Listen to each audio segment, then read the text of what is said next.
Okay, you've spoken a lot about a special game and a very emotional presentation. What is that game and what is that special? Yeah, I've been speaking about Fable 3. You know, it's the third outing of the Fable franchise. And I just said to everybody in the audience, look, we want to make a very big, bold step. Lionhead's all about innovation. It's all about, questioning the foundation stones of what you think of as being, cast in stone. And we need to question some of those. We need to come up with a dramatic story that no one has ever played before. And we need to come up with game mechanics that no one's ever touched before. Because if we don't, then it'll just be another Fable. And that's not what Lionhead does. It doesn't do, it doesn't make small steps, it makes big steps. Yeah. What does the player have to expect? What are the new techniques? How did you realize this drama? Well, the main thing that people have to expect is, firstly, when you played Fable, you were a hero. You were a hero out in the streets. Nice start. Which is a nice start, but this time I want you to feel powerful. It's all about feeling power. What would it be like? And that's not just a male thing, it's a female thing as well. Female gamers, they say, look, if I was in control, if I could control everything, I wouldn't have all this, poverty and suffering and, I'm gonna save Albion, I'm gonna change it and make it more beautiful. You can do all those things if you are a king. You can't do it if you're just a hero. So half of this game is all about being a king or a queen. Where other games stop. Mo, you see the crazy thing about this industry, so many times I've played so many games where I've just sat there and battled for 20 hours to be, to win the crown or to be the hero, and then the game ends. With Fable 2, with Fable 3, what we're going to do, for half the game it's all about becoming a rebel and joining the land together and, storming this tyrant and taking over power. And then the game doesn't end. No, the game continues but changes pace completely, because then it's all about being a ruler. Then it's all about finding out that rule and power isn't just as simple as saying, I'm going to feed you, I'm going to, save everybody. Yeah. There's other problems involved. And, there's a saying that really inspires me. And it applies to a lot of people in the world today, and that saying is, power corrupts. Absolute power corrupts absolutely. I find that fascinating, and giving you a glimpse to that to the player is fascinating. That would have been my next questions. What does the power of a father that decides about his family difference a king, and is... How did you realize that? Yeah, I think that's interesting, you see, because, and it's interesting you should mention about, how when you have a family and the power that you have over the children and the family you've got, how does that influence your kingdom? And your king, well, here's the interesting thing, you still have a family.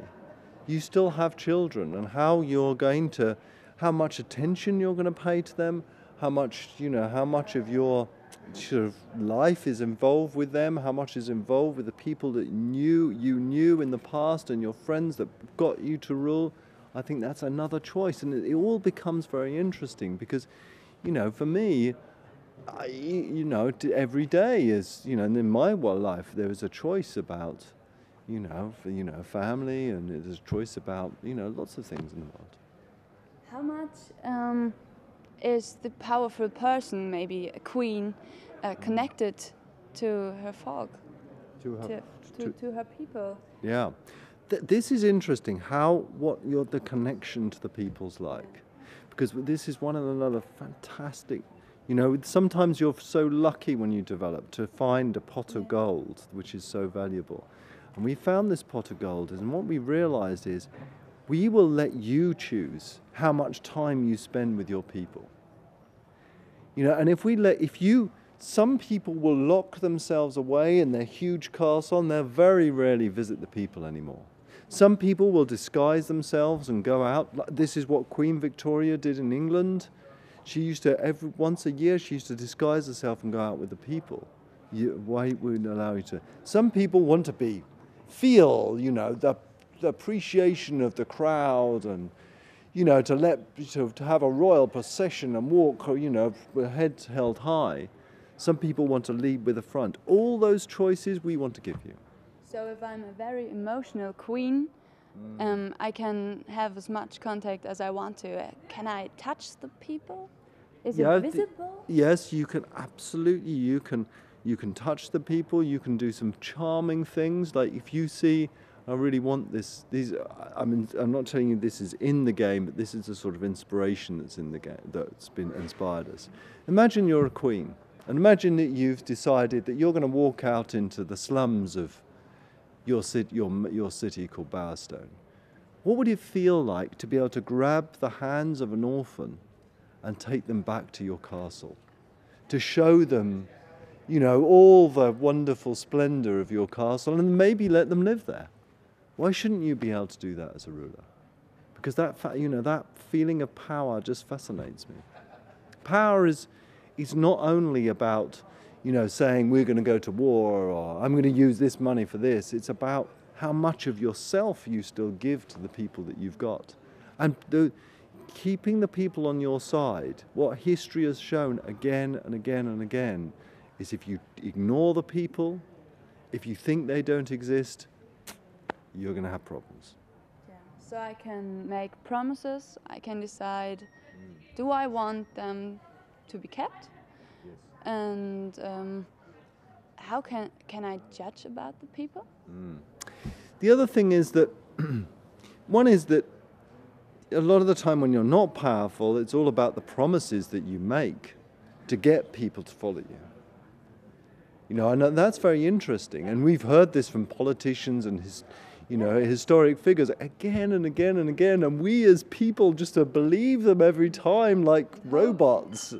And then they get into power and they just don't deliver on their promises. And, you know, people like Obama, you know, people created this massive shopping list of promises. Oh, he's going to do this and he's going to do that and he's going to save this and he's going to save that. Almost undeliverable. And if you notice, as soon as Obama got into power, he started saying, I'm not going to be able to do all these things. Yeah. And again, you are going to feel that in Fable 3. You're going to feel your ability to promise things, and then are you going to be able to deliver on those promises when you become king? The last thing is something called judgments. One of the things about power is being able to judge things.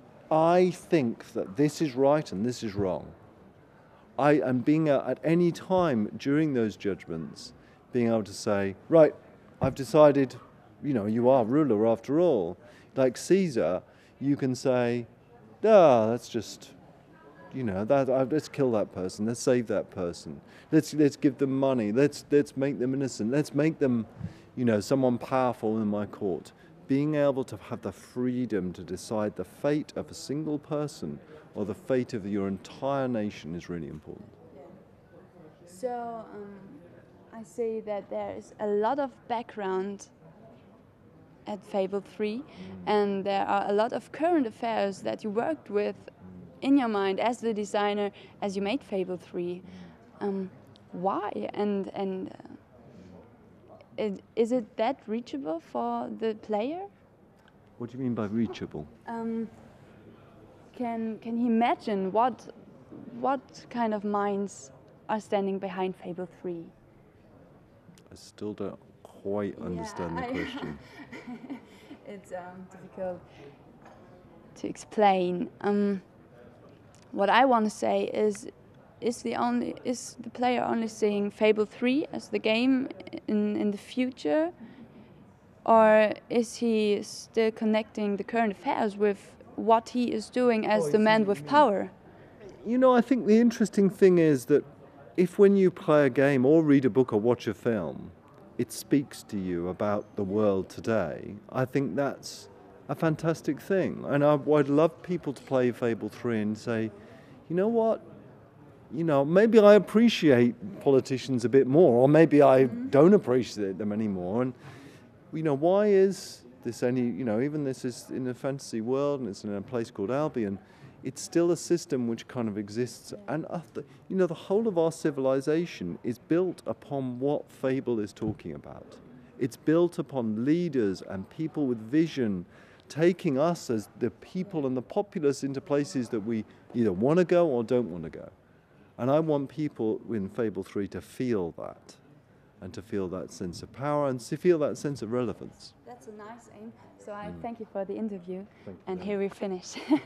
Okay. Good questions. Bye. Yeah. Thanks. Thank you. Well, I don't have much.